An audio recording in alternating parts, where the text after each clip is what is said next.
슬프다.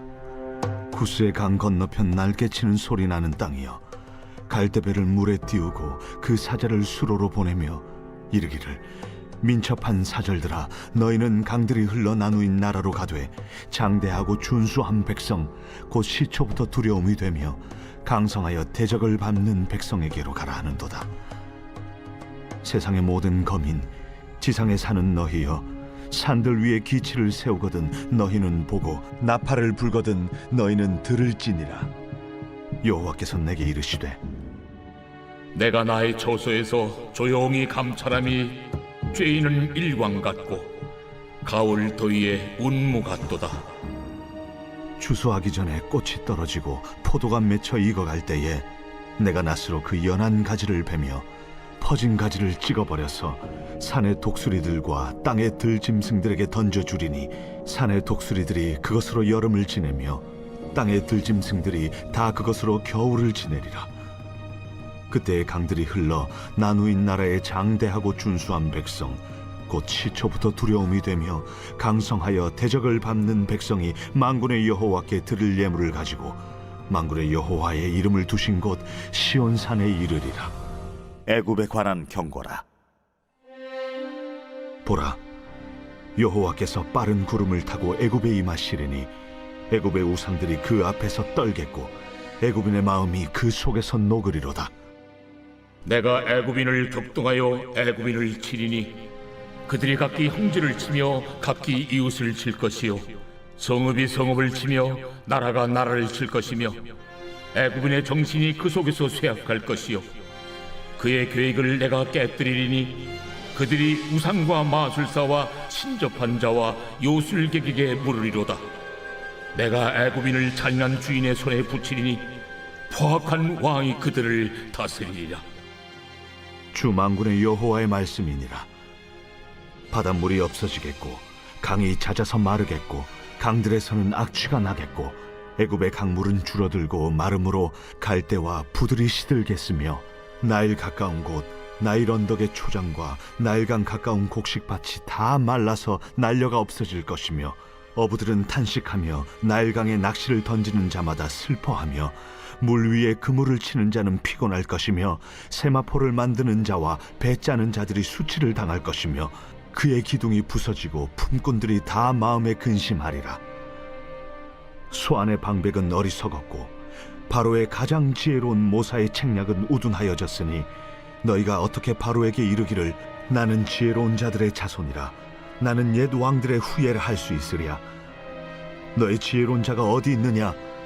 그들의 만군의 여호와께서 애굽에 대하여 정하신 뜻을 알 것이요 곧 내게 말할 것이니라. 소안의 방백들은 어리석었고 노베 방백들은 미혹되었도다.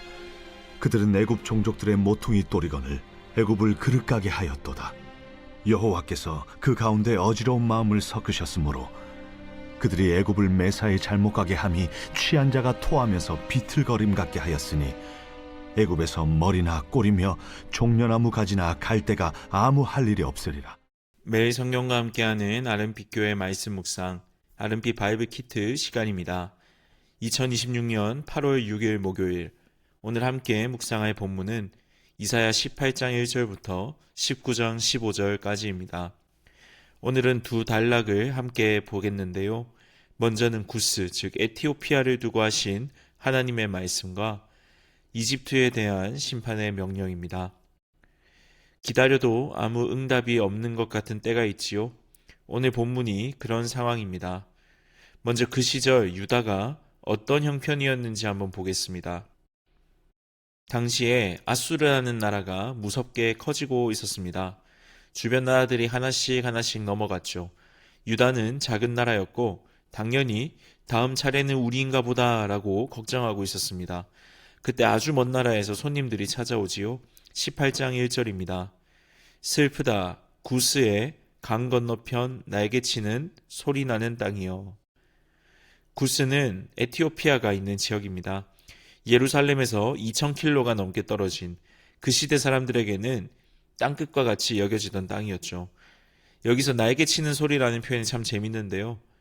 옛날 번역들은 배로 읽습니다.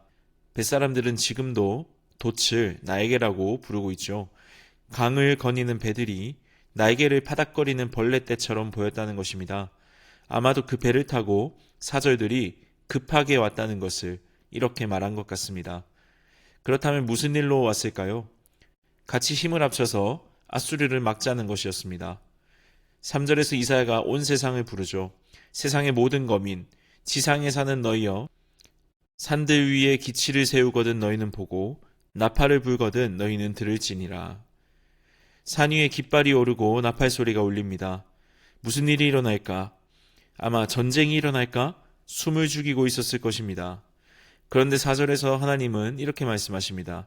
내가 나의 처소에서 조용히 감찰함이 쬐 있는 일광 같고 가을 더위에 운무 같도다. 하나님께서 지금 가만히 앉아서 보고 계시겠다고 말씀하십니다. 지금 느낌이 하나님이 이미 다 버려진 판에서 가만히 계시겠다 말씀하시는 것 같습니다. 그런데 하나님이 자신을 무엇에 비기시는지 보십시오. 한낮에 내리쬐는 햇볕, 그리고 가을 수확 무렵에 끼는 운무 같다고 말씀하십니다. 이 둘은 5절에 이제 나오는 포도를 익히는 데 있어서 필수적이죠. 한낮의 열기가 열매를 채웁니다. 그리고 새벽에 올라온 안개가 마른 땅을 적십니다. 아무 일도 일어나지 않는 것처럼 보이는 그 시간에 사실은 열매는 익어가고 있습니다. 그러니 하나님의 조용하심, 하나님의 침묵은 하나님의 일하시는 시간, 특별히 오늘 비유로 볼 때 하나님께서 열매를 익히시는 시간이었던 것 같습니다. 그래서 5절에서는 추수하기 전에 꽃이 떨어지고 포도가 맺혀 익어갈 때에 내가 낫으로 그 연한 가지를 베며 퍼진 가지를 찍어내려서, 농부가 가지를 치시겠답니다. 여기서 잘려나가는 그 무성한 덩굴은 당연히 아수르겠죠. 그리고 실제로 그렇게 되었습니다. 예루살렘 성벽 밖에서 아수르 군대 18만 5천 명이 하룻밤에 쓰러지죠. 이것은 유다가 싸운 결과가 아닙니다. 함성도 없었고 전투도 없었습니다. 가만히 지켜보고 계셨던 하나님께서 때가 되셔서 손을 드셨을 뿐입니다. 그런데 이 이야기의 마무리가 참 뜻밖입니다. 7절에 보시면 땅끝에서 왔던 그 백성들이 다시 등장하는데요. 이번에는 동맹을 맺자는 사절단이 아니라 예물을 들고 시온산으로 올라오고 있습니다. 예배하러 오는 거죠. 이사야는 이 사람들을 향해서 심판의 말을 단 한마디도 하지 않습니다. 열방을 향해 무서운 말씀들이 이어지던 이 이사야의 이 부분에서 이 장만 혼자 다른 결말을 내고 있습니다. 7절 끝에는 이런 말이 붙어 있는데요. 만군의 여호와의 이름을 두신 곳. 성경에서 이름은 그분이 어떤 분이신가를 뜻합니다. 사람들이 그 먼 데서 찾아오는 이유는 거기 계신 분이 어떤 분이신지 알았기 때문입니다. 의로우신데 자비로우시고 못하실 일이 없으신데 온유하시고 심판하시는 분인데 구원하시는 그분 말입니다. 그리고 사도행전 8장에 가면 실제로 이 장면이 이루어집니다. 에티오피아 여왕의 재정을 맡은 한 관리가 예배하러 예루살렘에 왔다가 돌아가는 길이었습니다. 술에 앉아서 이사야서를 읽고 있었는데요. 털 깎는 자 앞에서 잠잠한 어린 양 같았다는 대목이었습니다. 빌립 집사가 다가가서 그 말씀에서 시작해서 예수님을 전하기 시작했고 그는 믿고 세례를 받고 기쁘게 자기 땅으로 돌아갔습니다. 땅 끝에서 온 사람이 복음 가지고 땅 끝으로 간 것입니다. 이 장면은 사도 요한이 본 계시록의 마지막 장면에도 기록되어 있는데요. 각 나라와 족속과 백성과 방언에서 나온 셀 수 없는 큰 무리가 흰 옷을 입고 보좌 앞에 서 있습니다. 오늘 이 7절에 예물 든 사람들이 바로 그 사람들입니다. 결국 이사야 18장은 심판하시는 하나님을 통해서 그분을 알게 된 열방이 하나님께 돌아와서 그분을 예배하게 될 것임을 보여주는 아름다운 청사진인 것입니다. 이제 19장으로 넘어가겠습니다. 구스가 땅끝이었다면 애굽은 유다가 정말로 기대고 싶어 했던 한 나라였습니다. 애굽은 눈에 보이는 힘이 있었습니다. 그래서 이사야는 애굽이 유다에게 줄 수 있는 것이 무엇인지 물어보고 있는 거죠. 그리고 19장 1절부터 15절까지 애굽이 자랑하던 것을 하나씩 하나씩 배제하고 있습니다. 첫 번째는 종교입니다. 보라, 여호와께서 빠른 구름을 타고 애굽에 임하시리니 애굽의 우상들이 그 앞에서 떨겠고. 우상이라는 단어는 아무것도 아닌 것들이라는 뜻입니다. 애굽에는 신들이 참 많았는데요. 신이 많다는 말은 정작 나라를 하나로 묶어줄 신이 없다는 뜻이기도 합니다.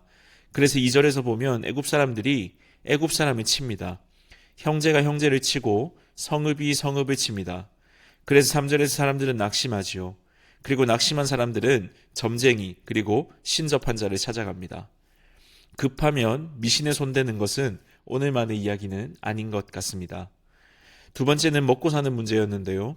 애굽은 곧 나일강과 빼놓을 수 없는 관계입니다. 나일이 없으면 애굽도 없죠. 비가 거의 오지 않는 땅이기 때문에 물길이 끝나는 자리부터 바로 사막이 시작됩니다. 그래서 그 강이 해마다 같은 때에 불어나고 같은 때에 빠지는 이것이 애굽의 자부심이었고 동시에 애굽의 약점이었습니다. 5절부터 10절까지 보면 강이 마릅니다. 갈대가 시들고 곡식밭이 날아가 버립니다. 고기잡이 하던 사람들은 탄식하고 배 짜던 사람들은 수치를 당하고 일당받던 품꾼들은 근심을 합니다. 결국 애굽의 생명줄이었던 나일강이 망하면서 애굽의 생명줄은 자기 손에 붙들릴 수 없다는 것을 그들 스스로 증명하고 있는 것입니다. 세 번째는 지혜입니다. 애굽의 지혜는 당시 굉장히 유명했습니다. 11절에 보시면 바로의 지혜롭다는 신하들 이야기가 나오지요. 나는 지혜로운 자들의 자손이라 나는 옛 왕들의 후예라. 내가 누구 밑에서 배운 사람인데 내가 어느 집안 사람인데 하는 말이죠. 이사야가 되묻고 있습니다. 너의 지혜로운 자가 어디 있느냐. 그들이 만군의 여호와께서 애굽에 대하여 정하신 뜻을 알 것이요 곧 내게 말할 것이니라. 하나님이 무슨 일을 하시려는지 하나라도 말해보라는 겁니다. 아무도 대답하지 못하죠. 14절은 취한 자가 토하면서 비틀거림 같게 하였으니 라고 기록하고 있는데요. 세상에서 가장 지혜롭다던 나라가 자기가 토해놓은 것 위를 비틀거리며 걸어가고 있는 모습입니다. 그리고 15절이 결론인데요. 머리도 꼬리도 종려나무 가지도 갈대도 애굽을 위해 해줄 수 있는 것은 아무것도 없습니다. 신도 없고 강도 없고 지혜도 없고 아무것도 남지 않았습니다. 이것이 애굽이 처한 현실입니다. 주 안에 사랑하는 아름빛 성도 여러분, 오늘 두 나라를 보았는데요. 결말이 정반대입니다. 땅끝에 있던 구스는 예물 들고 시온으로 올라오고 애굽은 신도 강도 지혜도 남지 않은 채 끝나버립니다. 두 나라의 차이는 국력이 아니었습니다. 만군의 여호와의 이름을 두신 곳을 알아보았는지 몰랐는지 그것 하나뿐이었습니다. 정작 유다는 이 두 나라를 병력으로만 보았습니다. 구스가 손을 잡자 했을 때 반가웠고 애굽의 병거는 늘 부러움의 대상이었습니다. 하나님은 그 나라들을 예배자로 부르고 계신데 유다는 그들을 동맹으로 자기들을 세게 할 힘으로 세고 있었던 것입니다. 오늘 우리도 우리가 무엇에 기대고 있는지 확인하고 싶습니다. 이사야가 애굽에서 벗겨낸 것은 종교, 생계, 지혜였습니다. 그리고 이 셋은 지금 우리가 붙들고 있는 것과 거의 그대로 겹칩니다. 우리는 때로 무언가의 마음을 의탁하고 싶은 것들이 있을 수 있습니다. 또 우리는 돈, 일자리, 내가 쌓아놓은 모든 것들 이런 거 붙들고 살아갑니다. 또 세상의 지혜를 마치 진리인 것처럼 살아가기도 하죠. 이런 것들이 나쁘다는 것은 아닙니다. 다 필요하고 하나님이 주신 겁니다. 그렇지만 그런 것들은 우리를 붙들어주지 못합니다. 우리를 안정적으로 살게 하지 못합니다. 마르지 않을 것 같았던 나일강이 마르고 대대로 지혜롭다던 사람들이 술 취한 사람처럼 비틀거리듯 말입니다. 그리고 우리 하나님은 충분히 우리가 의지하는 것들을 그렇게 만들 수 있는 분이십니다. 그리고 유다가 애굽을 쳐다본 이유를 한번 생각해 보십시오. 애굽이 좋아서가 아닙니다. 아수르가 무서워서였습니다. 우상은 대개 매력적이어서 붙잡는 것이 아닙니다. 두렵기 때문에 붙잡는 것입니다. 내가 무엇을 우상 삼고 있는가 알고 싶으면 내가 무엇을 제일 사랑하는가 보는 것보다 내가 무엇을 제일 두려워하는지를 보는 것이 빠릅니다. 그 두려움은 우리를 점치는 자에게로 데려가고 내가 누구 밑에서 배운 사람인지를 자꾸 증명하게 만들어버립니다. 둘째로 하나님께서 조용하신 시간이 있을 수 있습니다. 그렇지만 그 시간에도 하나님은 일하심을 믿길 바랍니다.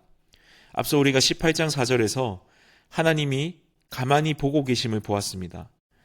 그동안 세상은 아무 일 없다고 생각했고 사절들은 오갔고 앗수르는 계속 커졌습니다.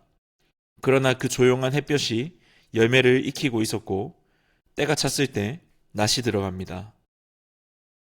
그리고 그 조용한 시간은 무엇을 향하고 있었습니까? 땅 끝에서 예배자들이 올라오는 것으로 마무리됩니다.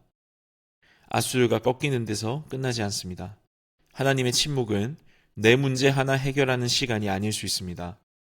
합력하여 선을 이루시는 그 하나님께서 오늘 말씀에 보면 열방을 모으고 계신 시간이었습니다.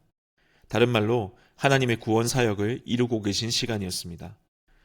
우리의 응답이 더디다고 느끼는 그 시간에도 하나님은 우리가 보지 못하는 자리에서 일하고 계십니다. 하나님이 가장 조용히 일하셨던 자리가 있습니다. 바로 예루살렘 성문 밖에 있었던 갈보리 언덕입니다. 그곳에서 그분은 나무에 달리셨습니다. 그날 사람들은 아무 일도 없다 생각했고 사흘이 지나서야 알게 되었습니다. 그리고 그 자리에서 땅끝 사람들이 하나님께로 오는 길이 열렸습니다. 우리는 그 길로 걸어 들어온 사람들입니다. 그러니 18장 7절에서 예물을 들고 올라오던 그 행렬 안에 우리도 서 있는 것입니다. 오늘 우리를 구원하신 이 은혜가 저와 여러분에게 있기를, 하나님 한 분으로 만족하며 세상 것 붙들고 있는 것들을 주님 앞에 내려놓는 은혜가 있기를 간절히 소망합니다. 함께 기도하겠습니다. 하나님 아버지, 세상은 여전히 시끄럽고 우리 마음도 자주 흔들립니다. 두려운 일이 생기면 눈에 보이는 것부터 붙잡고 싶어집니다. 그러나 오늘 말씀처럼 마르지 않을 것 같던 강도 마르고 지혜롭다던 사람들도 비틀거림을 보게 됩니다. 그러나 우리 주님은 소리내지 않으시지만 일하고 계심을 믿습니다. 한낮의 햇볕처럼, 가을의 안개처럼 우리가 모르는 사이에 열매가 익어가고 있음을 믿습니다. 응답이 더딘 것 같은 자리에 있는 우리 아름빛 성도들에게 오늘 이 말씀이 위로가 되게 하여 주옵소서. 가장 조용한 자리에서 우리를 위해 죽으시고 사흘 만에 다시 살아나신 예수 그리스도를 기억하는 믿음을 주옵소서. 예수님의 이름으로 기도합니다.